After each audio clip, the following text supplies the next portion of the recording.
The heavy thud echoed as my nurse's bag hit the wooden floor. I stood frozen at the basement doorway, my trembling hand gripping the cold railing. Before me was an unbelievable sight. Liam's bed, Sophie's small wooden dresser, their toy box, stuffed animals, all shoved into a cluttered corner, just steps from the old washing machine. The musty smell mixed with detergent stung my nose. Cobwebs dangled in the corner, glinting under the dim fluorescent light. On the hastily folded bed, Liam's tattered teddy bear from infancy lay tilted beside Sophie's purple unicorn. I could hear my heart pounding, each beat pulling me deeper into a pit of despair. "God, what is this?" I whispered, my voice catching. "You're back?" My mother's voice floated down from the top of the stairs, falsely cheerful. She held baby Caleb, her newborn grandson, in her arms. She beamed at him, but when her eyes met mine, the smile vanished. I swallowed hard, trying to keep my voice steady. "I need to know, why are Liam and Sophie's things down here?" My father appeared behind her, arms crossed, his face cold. "We had to make some changes, Rachel. Madison needs an office to work from home, and Caleb needs a real room for his development." I went numb. Each word hit like a stone to my chest. "What about my kids? Their room isn't real enough?" My mother sighed, her tone laced with reproach. "Don't make this difficult, Rachel. Your kids have a place to sleep. Kids adapt easily. They should be grateful to have this roof." Her words struck a raw nerve. I flashed back to that winter night 3 months ago, sitting behind the wheel, eyes stinging, trying to explain to Liam and Sophie. "We're just staying with Grandma and Grandpa for a while, until things settle." I'd swallowed my pride, believing this was a safe place to rebuild after the divorce. But now, the truth was clear.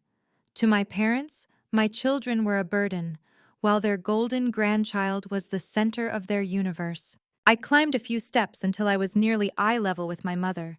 Looking straight into her eyes, my voice shook but held firm. "Mom, Liam has asthma. How is he supposed to survive in this damp basement? And Sophie?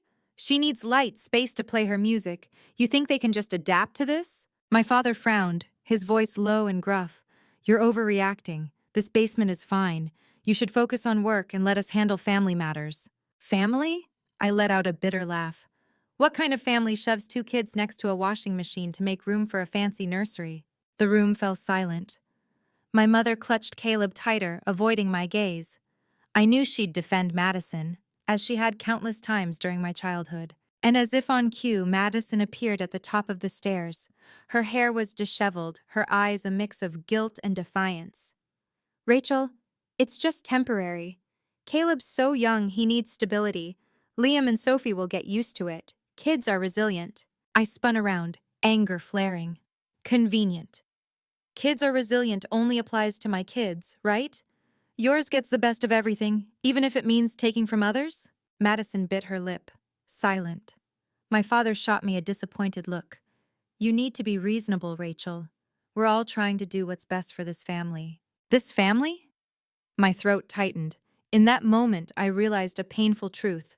To them, my children were always secondary.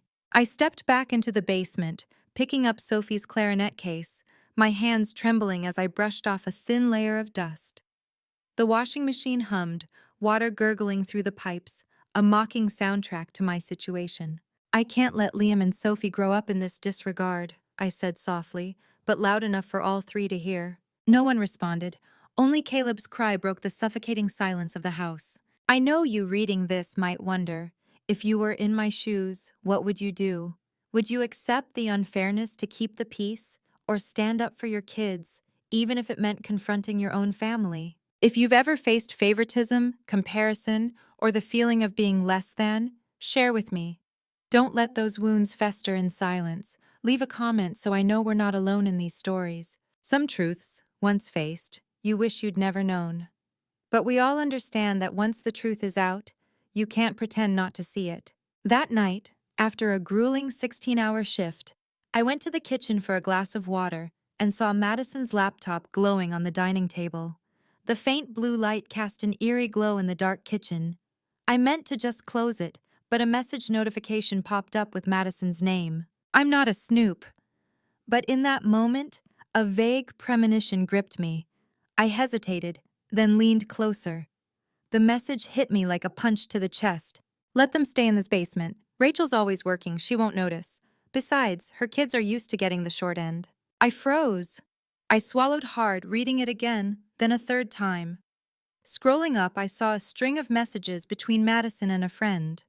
Detailed plans to clear the upstairs room for Caleb, how to convince our parents, how to hide it from me. There were even laughing emojis.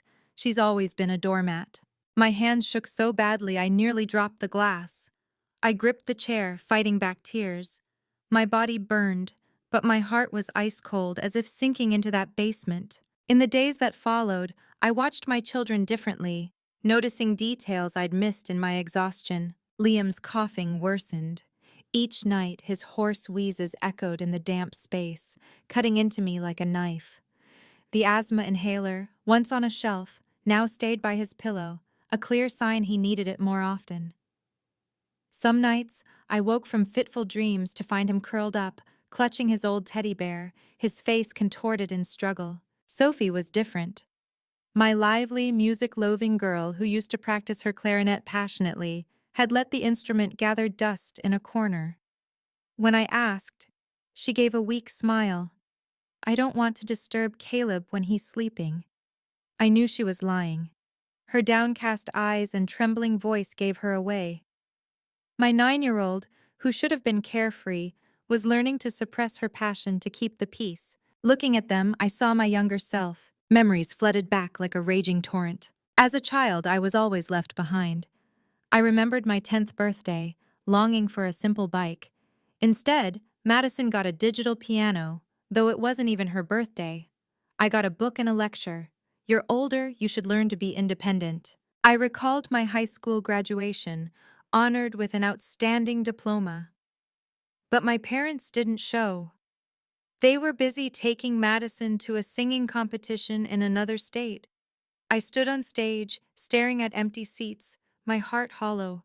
I'd buried those memories, believing adulthood and motherhood would change things. I thought I could build a loving, fair circle for my kids, free of favoritism. But now my parents were repeating the same wounds. That night, watching Liam sleep fitfully, his wheezing breaths filling the damp room, I touched his small chest, my heart aching. I glanced at Sophie, pretending to sleep, her eyes still glistening. She'd heard me come in and stayed quiet to avoid troubling me. "I'm sorry, sweetheart," I whispered. But in my mind, a question echoed. How much longer would I endure? The next day, during a lunch break at the hospital, I sat curled up in the locker room, phone in hand. I looked at Madison's messages, which I'd screenshotted as evidence. I thought of my mother's words, "You have to sacrifice for family." But what kind of family tramples on innocent children? A strong voice rose within me. If I keep enduring, Liam and Sophie will grow up believing they're less valuable, that they must sacrifice for others' happiness. I couldn't let my kids carry the shadow of my childhood. That evening, as the family gathered, Madison smiled, talking about her new project, while my mother doted on Caleb. The cozy facade made me choke.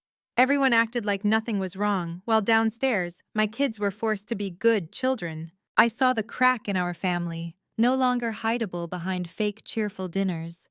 It was like a fracture in a mirror, spreading, waiting to shatter. And I knew the moment of confrontation was near. I'm sharing this story not to complain, but to ask you reading this.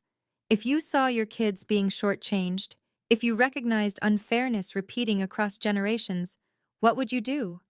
Stay silent for peace, or stand up, even against your own family? Share your thoughts. If you find this story compelling and want me to continue, comment why. If it's not gripping enough, be honest and comment N. Some moments make you realize all your patience, all your excuses for others, are meaningless. For me, that moment came one late afternoon in the hospital break room, staring at my bank app. I rubbed my eyes, thinking I was seeing things from exhaustion, but the number was clear. After months of night shifts, taking every grueling assignment, cutting every expense, I had enough for a deposit on a small apartment for me and my kids. One more paycheck, and I could cover the first month and moving costs. My heart raced with fear and excitement. For months, leaving was a vague dream. Now, it was a real possibility. I touched the phone screen, trembling as if holding an invisible key to a new life. But worry crept in. How would my parents react if I moved out? What would Madison do? Would they call me ungrateful, selfish, or cut ties completely? I closed my eyes, trying to hear my heart over their potential accusations. All I saw was Liam's face turning blue from coughing, Sophie's sad eyes as she put away her clarinet. Those images gave me my answer. There was no reason to delay. That day, my parents hosted a big family dinner with relatives. The house filled with the smell of roast chicken and apple pie, laughter echoing. I scanned the long table, spotting Aunt Linda, the rare relative who always looked at me with understanding. The fake warmth choked me. Adults chatted loudly, while the kids sat crammed at the table's end. Madison casually shared her struggles as a single mom, my mother chiming in, "Madison sacrificed so much for Caleb." I saw Sophie bite her lip, Liam fidgeting nervously under the table. As dessert was served, Aunt Linda spoke up. "Rachel, I heard the kids are sleeping in the basement. Is that true?" The table fell silent. The clink of a fork on a plate sounded stark. My mother set her wine glass down, forcing a smile. "Oh, it's just temporary. The basement's clean and cozy." My heart pounded. All eyes were on me. There was no backing down now. I took a deep breath and spoke clearly, each word cutting through the thick air. "No, it's not cozy at all. It's damp, dark, and makes my son use his inhaler twice as much. It makes my daughter hide her clarinet in shame. And most importantly, it tells them they're not as valued as Caleb." No one moved. I continued, my voice growing steadier. "I've thought enough. My kids and I are moving out. This isn't about money, it's about respect." Madison's fork clattered onto the table. She stared at me, wide-eyed. "What? You're really leaving?" I looked straight at my sister, tears in my eyes. "Not leaving, Madison. Standing up. I won't let my kids grow up as sacrifices for someone else's favor." My father's face reddened, his voice sharp. "Rachel, are you crazy? This is your home. Why blow this out of proportion? You'll tear this family apart over stubbornness?" My hands trembled, but I didn't take back my words. I calmly set my napkin down, like a period at the end of years of arguments. "I've been broken for a long time, Dad, but I won't let my kids be. If you want to hear more stories like mine and relate to the struggles I'm facing, check out my previous videos on this channel." The air froze. Everyone looked at me with a mix of shock, anger, confusion, pity. Aunt Linda gave a subtle nod, a quiet signal I wasn't alone. My mother stood, cradling Caleb, and left the table, avoiding my eyes.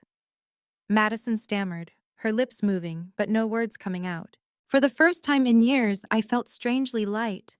Fear lingered, but within it was a glimmer of light. Freedom, hope for a new life. That night, as I tucked Liam and Sophie into bed, they hugged me tighter than usual. Liam whispered, "Mom, are we really getting our own place?" I nodded, eyes stinging.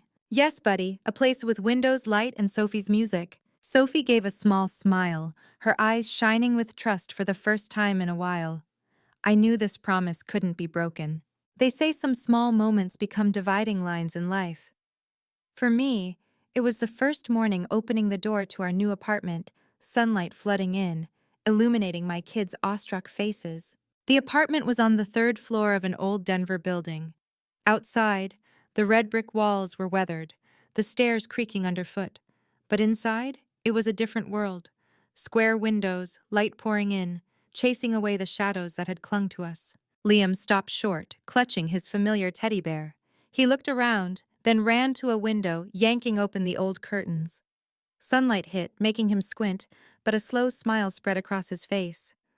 One I hadn't seen in too long. "Mom, there's a window," he said, his voice full of wonder. Sophie twirled in the empty living room, her hair catching the light. She set her clarinet case on the floor, carefully assembling the instrument. I held my breath as she brought it to her lips. The first note sounded slightly off, a bit shrill, but to me, it was more beautiful than any symphony. That afternoon, Brenda, my close colleague from the hospital, arrived with other nurses. They carried bags, cardboard boxes, even an old wooden table. Brenda plopped it in the living room, laughing through her panting. "We don't have much, but it's enough for you three to start." One brought faded but intact floral curtains. Another dragged in a worn armchair. Marcus, a night shift nurse, lugged in a tall bookshelf, saying, "The last tenant left it, thought the kids might like it." I stood there, hand over mouth, overwhelmed. My own family had turned their backs, but these people I knew from shifts opened their arms, giving me the warmth of a true home. Brenda pulled me onto the tiny balcony overlooking the bustling street. She put a hand on my shoulder, softly saying, "Rachel, look, you did it. This is just the beginning." I turned, seeing Sophie giggling as she tested the new curtains, Liam eagerly arranging old books on the shelf. In that moment, I knew I'd chosen right. I'd chosen. In the days that followed, the apartment became a home.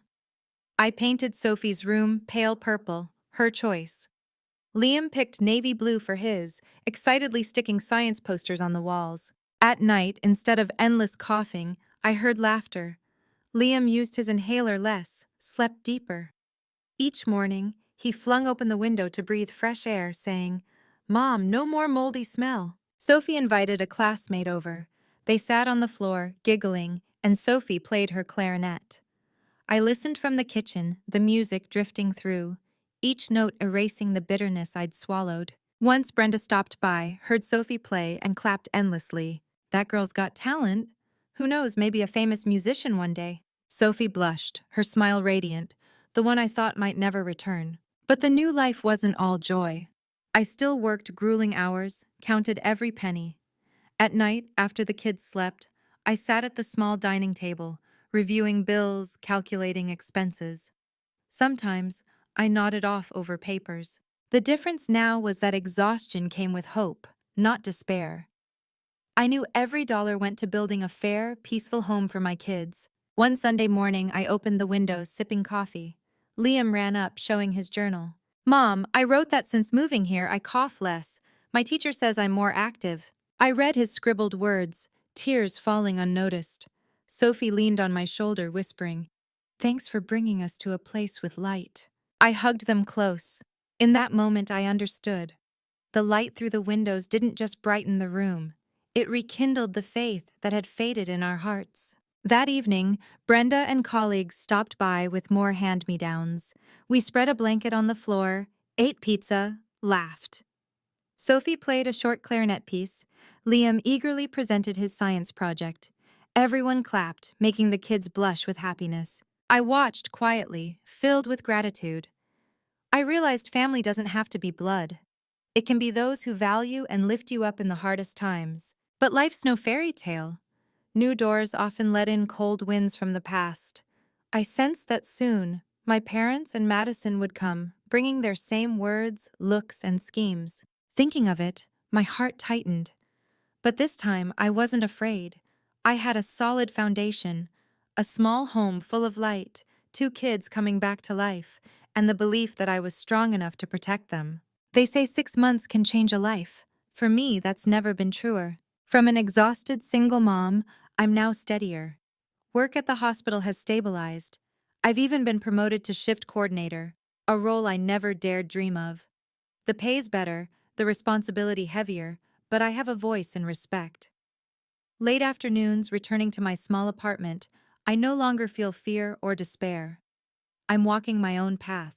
I've started looking at small houses on the city's edge, a 3-bedroom with a backyard, where Liam can fly kites, Sophie can practice music outdoors. The thought lights a fire in my chest. But just as I signed bank loan papers, the past came knocking. One Sunday morning, urgent knocks sounded.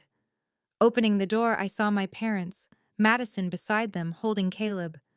My heart stopped. I'd never invited them. My mother forced a smile. "We wanted to visit you and the kids." I hesitated, then stepped aside. The air in the apartment grew heavy.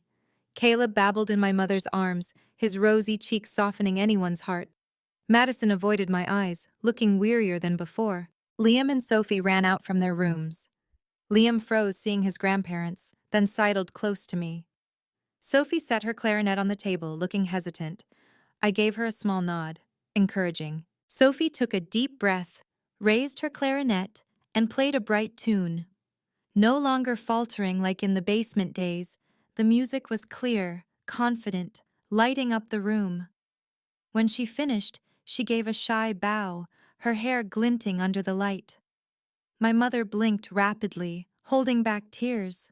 Then Liam stepped forward, holding up his old inhaler. His voice was loud, firm. I don't need this as much anymore. The doctor says my lungs are much better since we moved here. The room went silent. I heard the clock ticking. My mother clutched her chest. My father coughed softly, looking away. Madison held Caleb tighter, her eyes welling up for the first time. My kids deserve the same respect as Caleb, I said, my voice calm but sharp. They're not secondary in this family. They shouldn't always have to step aside or endure. They deserve to be seen as equals. My father frowned as if to argue, but stayed silent. My mother wiped her eyes, whispering, "We were wrong." Madison sobbed, her voice breaking. "I'm sorry, Rachel. I was selfish. I only thought of Caleb. I didn't see what Sophie and Liam went through." I looked at my sister, a mix of pain and relief washing over me. Part of me wanted to list every night Liam coughed until it hurt. Every evening Sophie hid her clarinet in tears. But another part saw her trembling shoulders, her genuine remorse. I sighed, sat down, and held my kids' hands. You know, Madison? Forgiveness doesn't erase what happened, but if you're truly sorry, we can start again, this time, fairly. The apartment's atmosphere shifted. From tense, it became fragile, teetering between confrontation and healing. My mother stepped forward, gently touching Liam's hair, resting a hand on Sophie's shoulder. Awkward, but enough to make the kids smile cautiously. My father stayed silent, his gaze distant. I didn't know what he was thinking, but at least he wasn't dismissing me. Caleb babbled, reaching for Sophie. She laughed, holding her clarinet close for him to touch. The playful sound lightened the air. I watched, my heart stirring. 6 months ago, I left in anger and despair. Today, I faced my family in a new role. Not the underdog, but the one setting boundaries, protecting my kids, actively redefining respect in this family. But I knew tears and apologies couldn't erase the cracks. The road ahead was long with challenges. Real change doesn't come from fleeting emotional moments. It comes from persistence, from treating each other with fairness and love every day. I looked around my small apartment, light still flooding through the windows. I saw my future here, and in the house I'd soon buy. A home of my own, for Liam and Sophie, where they could grow confidently in light, free of favoritism or hurt. In that moment I wondered, could I be generous enough to offer a real chance for healing with my parents in Madison? Or would I keep my distance, protecting the peace I'd found? Some dinners seem simple but hold decisions that can shape a family's future. For me, that was this dinner. I stood in my small kitchen, stirring a pan of honey-glazed chicken, its sweet aroma filling the room. On the table, I set out salad and an apple pie, simple but warm.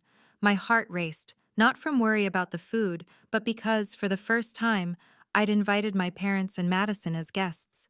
A knock sounded. I opened the door to see my parents and Madison, Caleb in my mother's arms, babbling innocently. I smiled, stepping aside. In that moment, I knew. This wasn't surrender. It was a conscious choice. We sat around the modest table.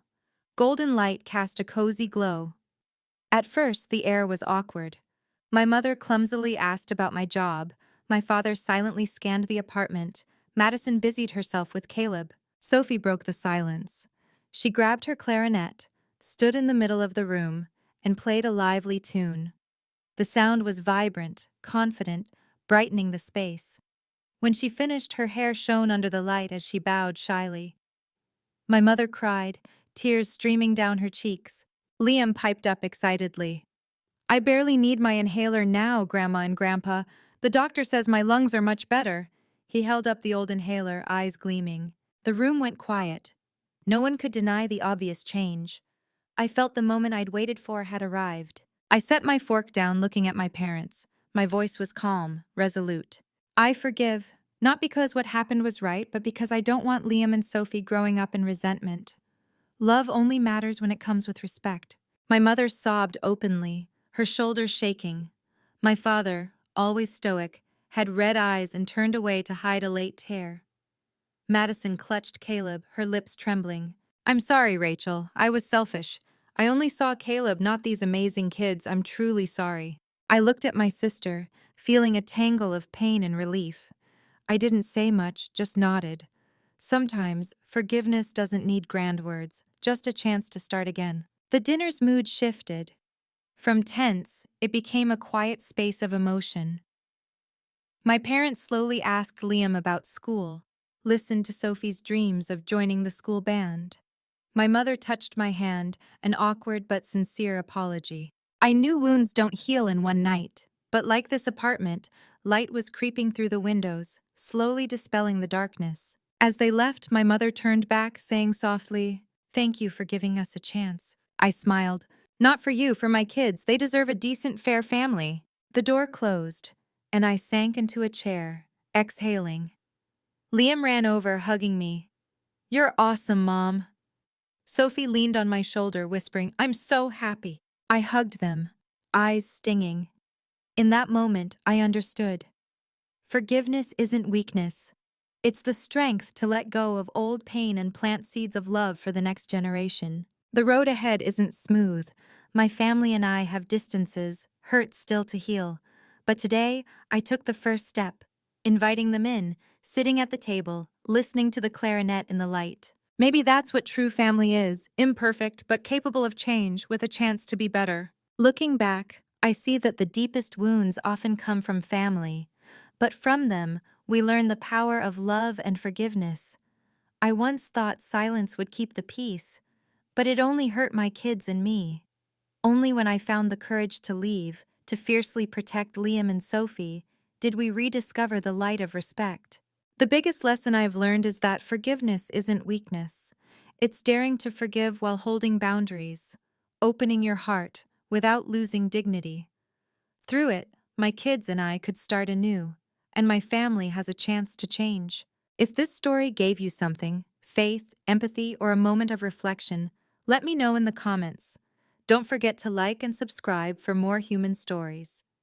Thank you for listening to my journey.